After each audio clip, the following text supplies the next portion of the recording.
This week on Waterways, Guy Bradley, America's first environmental martyr.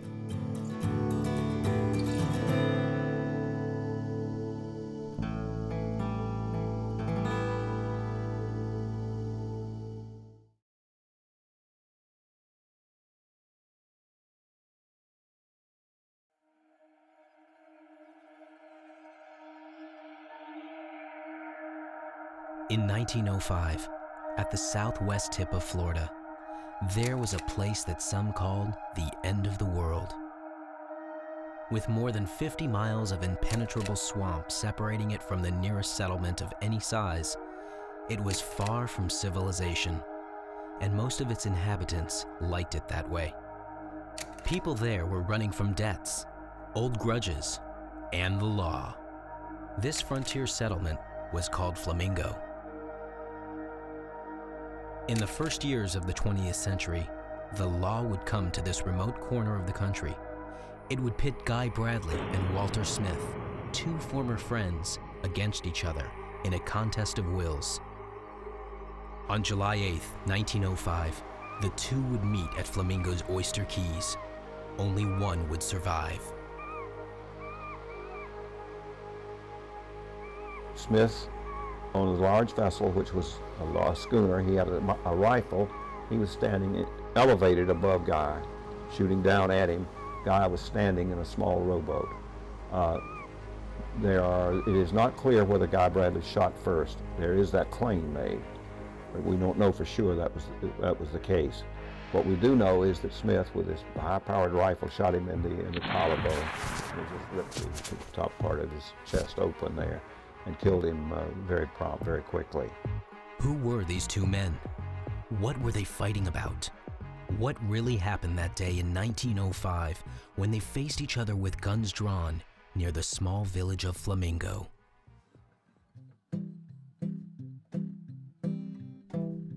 In 1905, Guy Bradley was 35 years old. He and his family had moved to Florida from Chicago when Guy was only 6 years old. Guy's father, Ed, was hoping to find adventure and profit at the southern tip of the peninsula.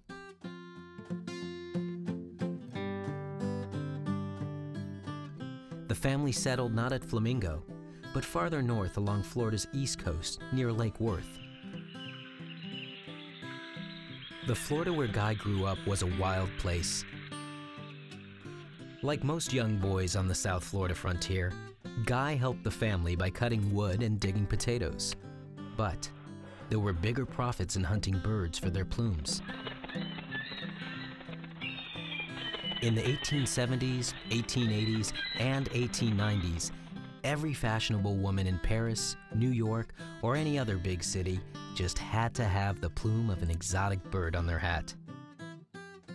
Few birds were as exotic as Florida's herons and egrets. Guy, his older brother, and their friends would steer their canoes into the Everglades, following the flight path of birds until they found their nests in the mangroves and hammocks. They could make as much as a quarter apiece for the plumes. Stuart McIver, author of Death in the Everglades, describes the profit that could be made. And of course that doesn't sound like much, but if you go out and you make $10 or $12, you've really begun to fill the larders of your family there, because they, in those days, you had it was not easy to earn any cash in those days. There were an awful lot of things that were done by barter. So Guy learned how to plume hunt, learned how plume hunters operated when he was young. Walter Smith, the man who would later face Bradley, was 62 years old in 1905. Smith was a Civil War veteran, having served the Confederate Army as a scout and sniper. Unlike the Bradleys, Smith didn't come to Florida to find adventure. Instead, it was his last stop on a 30-year journey to make a successful living in the impoverished post-Civil War South. He finally ended up at Lake Worth, near the residence of Edwin and Guy Bradley. The two families became quick friends. They were such good friends that in 1898, they plotted their next move together, to Flamingo and the tip of Florida.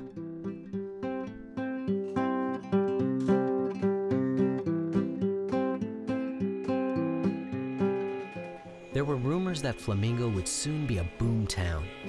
Railroad tycoon Henry Flagler was planning a railroad from the mainland to Key West. Flagler was looking at two possible routes. The first was down the spine of the Keys. The second would head to Flamingo and cross Florida Bay by bridge. If Flagler chose the second route, whoever was holding land in Flamingo would be rich. Guy's father, Edwin, signed up to work for Flagler as the land agent in Flamingo. Taking the job would give him first dibs on what could prove to be a hot property. It would also give him a connection to one of the most influential companies in Florida. Flamingo was a strange place back in those days. It was the name of the town was Flamingo because it was an area where it was a flock of flamingos that had come over from Cuba. So they gave the town the name Flamingo. Others called it Flamingo, and a few others referred to it just shorter as Mingo. The Flamingo that would greet the Bradleys and Smiths was remote even by the standards of South Florida. The closest real city was Key West, almost 100 miles away by boat. In the 1880s, naturalist and explorer William Scott wrote of Flamingo. The shores are wooded with black mangroves, buttonwood, and some cabbage palmettos. The land is so low as to be flooded at extra high tide. The country is the home of the mosquito in all its varieties. It was a most desolate and forbidding region, either on sea or on land. Though Smith didn't work for Flagler, he wasted no time setting up political connections and exploring ways to make money until the profits rolled in from the railroad. Soon after arriving, he got himself named postmaster.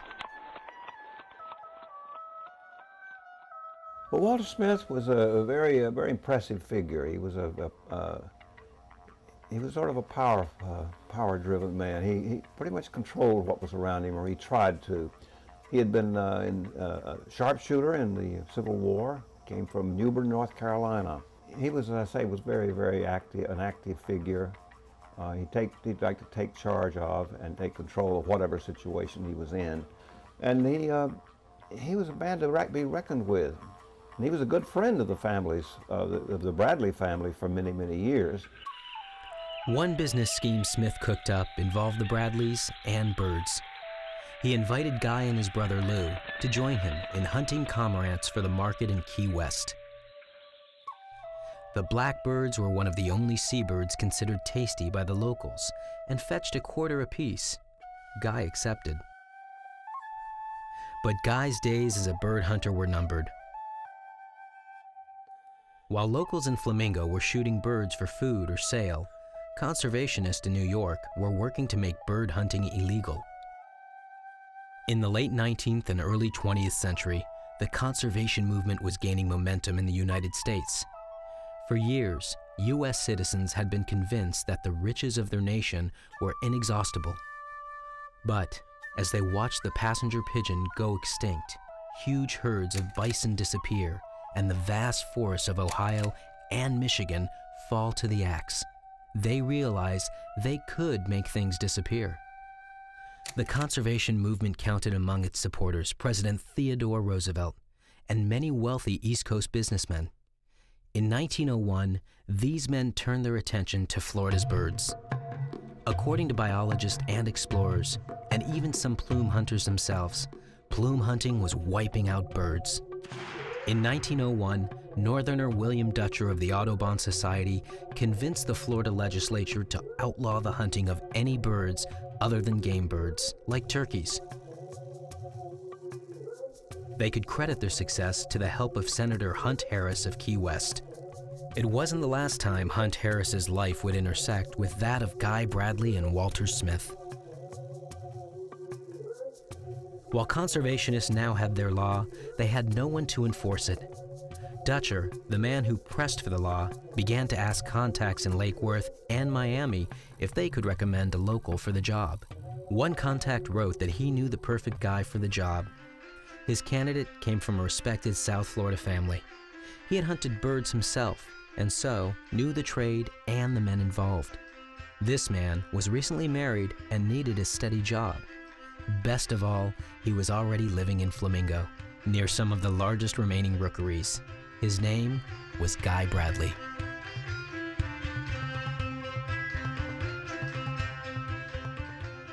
Guy did what so many young men will do eventually, that is, he got married. And then after he got married, he had a little boy. And then the next thing you know, there's another little boy held away. Now, one of the things that happens here is that it converts him into a family man, but it also creates a little need for more money than he had before. Guy accepted the job. It would pay him a steady $35 a month. In 1902, he put on the badge and went to work. His first order of business was to patrol the rookeries up and down the coast of what is now Everglades National Park. To help cover this daunting territory, more than 60 miles from one end to the other, he convinced the Audubon Society to hire his brother and brother-in-law as deputies. Things were going well for Bradley and his family. They were making money, but things were not that rosy at Flamingo. Soon after Guy took the job, a feud erupted that pulled his family into the fray. Guy's sister Maggie and her husband Bill Burton owned property next to the Bradleys' old friend, Walter Smith. Like many neighbors even today, the two started to disagree about where the property line was. Burton thought Smith was squatting on his land. Smith disagreed. In 1903, he took Smith to court in Key West and won. Though he won the day, the victory gained Burton a bitter enemy. And as far as the proud old Confederate Smith was concerned, the problem wasn't just Burton. It was the whole Bradley clan. Over the next few years, the two clans cussed at each other and refused to do neighborly tasks, like tote each other's groceries from Key West. But the Bradleys weren't the only family Smith was feuding with. Smith had been trying for years to build his political connections in the county seat of Key West and make himself the boss in Flamingo. Many local people resented this. In early 1905, to show their displeasure, some locals fired a hail of bullets into the Smith house. Things were bad, but they would soon turn worse. Bradley became a warden in 1902, and he arrested Smith's oldest son, Tom, twice for killing plume birds. And in those days, you got no jail time for it, but there was a small fine for it, never exceeding $15. But the idea of having your son arrested, he didn't like that. After he arrested Smith's son the second time, he told Guy Bradley, "You ever arrest one of my boys again, I'm going to kill you." The situation was getting dangerous. But if Guy wanted to keep the respect he needed to do his job, he couldn't back down. But in the case of the arresting of Tom Smith, I think the problem was that Smith was a teenager and he tended to be a little, he tended to flaunt what he was doing a bit. If you were rather discreet about killing plume birds, Guy Bradley's approach, from what I can gather, would have been to get you aside and try to talk you out of doing it again. In the case of his dealings with Smith, I think it was a case there where the fact that he was flaunting it so openly, that and here he's got a teenage kid who's he's trying to make a fool out of him. On July 8, 1905, Tom Smith once again challenged Bradley's authority. Bradley would have to confront Smith, and he would have to do it without help. His two part-time deputies, Brother Lou and brother-in-law Bill Burton, were away on business. He couldn't take his larger boat out, which was a sailboat. He had to take a small rowboat because that was the only boat that could operate that day because there was no breeze blowing to help him.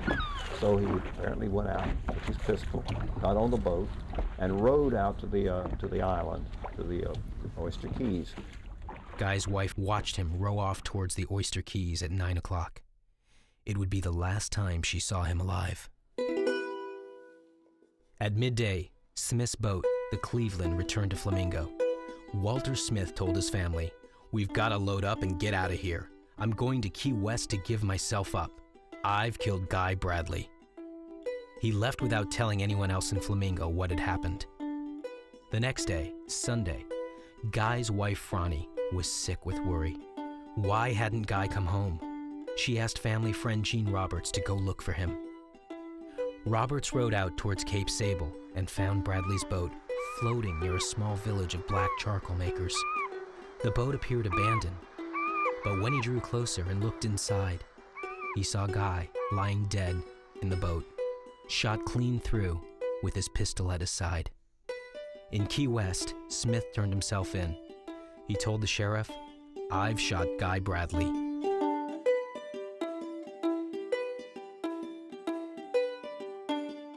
And then along the way, some of Smith's friends, because he had a lot of business dealings in Key West, he had a lot of friends there, and they had a little money. He and both Smith and his contacts there, and they came in and talked to Smith, and they said, "Look, when you went in here, the first thing you did, you told the sheriff you had killed him. Now, the courts have no choice if that's as far as it goes. You will be hanged because you have committed murder. You've killed a deputy sheriff, which was more important to them than an Audubon warden, the way that their philosophy would be. And obviously they said, you're going to hang, but there's no point in that. Think about it. After all, there's more to this case. It's more complex than just you going out and admitting that you did this. They said, we think you've got a fair amount of money. We think you ought to spend that money hiring a good lawyer and see if we can get you a life sentence or lesser years, or maybe get you off." The sheriff put him in jail. Before long, news came from Flamingo that Bradley was dead. Smith was charged with murder and his bail set at $5,000. William Dutcher, the conservationist who had hired Bradley, soon received a telegraph telling him about the murder. He was shocked by the news, but he felt there was hope for justice. The new prosecutor in Key West was none other than Senator Hunt Harris, the same man that had pushed the bird law through the Florida legislature in 1901. Surely he would bring the full weight of the law to bear on Smith. He was the man who was, while he was in the Florida State Senate, who pushed through the law authorizing a bill to make it illegal to kill plume birds. He was the one that put the Audubon Society's model law through in Tallahassee. This made it illegal to kill anything except maybe a few birds like ducks and so on. Not a very stiff penalty, but a fine and an illegal act. So this man had gone along with the Audubon cause. But Harris would give the conservationists a surprise. It seemed that Harris was more interested in his political and financial future than ideals. Smith's friends in Key West persuaded Harris to abandon his post as prosecutor and instead work for the defense. But the reason that he switched, as far as anything you can find, is simply that he charged a lot of money for it. Harris worked Key West like a pro. The bird law wasn't all that popular among the public. Most common townsfolk were fishermen and others trying to scrape a living from land and sea. Harris also did his best to make the public forget Bradley was an officer of the law. He painted Bradley as just a bird warden. He presented Smith as an old man defending his family. He told the grand jury how people he called Guy's friends had fired shots into his house. The way he told it, Bradley came at his boat with his gun drawn. With Harris working for the defense, there wasn't anyone to serve as a prosecutor. And because Bradley was dead, the only witness to the shooting was Smith. So here he's got now the prosecuting attorney for the state switching over to become the defense attorney. So what kind of prosecution does that leave? The boss man is taking the side of the man who's being tried. So miraculously, whenever the time came for the case, no evidence was presented. So the ruling by the grand jury was no true case, no true bill. So he was just turned loose. Bradley's friends were outraged by what they saw as a miscarriage of justice. Lauren Roberts claimed that when he found Guy Bradley dead in his boat, His gun still contained all its rounds and had not been fired. But no one had asked him to testify. After this failure of justice, the Audubon Society did what they could. They set up a fund to support Guy's wife, Franny, and his 2 children. Donations poured in, and by 1906, Franny had enough money to buy a nice house in Key West. Walter Smith was set free, but he dared not return to Flamingo, where friends of Bradley's had torched his house during his absence. Instead, he and his family fled, ending up on the East Coast near modern-day Fort Lauderdale. The old man reportedly felt remorse over his run-in with Guy. Smith died in 1935. His obituary mentioned nothing about Bradley. Instead, it honored Smith as the last surviving Civil War veteran in Broward County. Meanwhile, his son Tom, whose plume hunting had incited the tragedy, had become Pompano's chief of police. Disheartened by the lawlessness of Flamingo and Key West, Audubon didn't try to hire another warden. But Bradley's death was not in vain. It seems funny to have to say this, but he probably did more for the cause by giving up his life than if he had continued as before. If he had just kept on being a warden for another 15 or 20 years. But by his death, I think you had a revulsion against it. It was a strong reaction, particularly in the Northeast. This had an effect as far as legislation is concerned, because the 2 key places for legislation to try to control this traffic in bird trade, in bird feathers, the 2 key places were New York State and Washington, D.C. And both of these began to write tougher and tougher legislation. After Bradley's death, Audubon switched tactics. Instead of protecting rookeries from poor hunters, they decided to go after the plume industry heavyweights. 90% of all plumes collected in the U.S. were sold to New York millinery producers or fabricators. In 1910, Audubon went to the New York State Legislature to convince them to pass a bill forbidding the importation of plumes. The mills fought the bill bitterly, but fueled in part by the passion surrounding Bradley's death, the bill passed and the market for plumes dried up. This bill honored both the life and death of Guy Bradley, America's first martyr to environmentalism.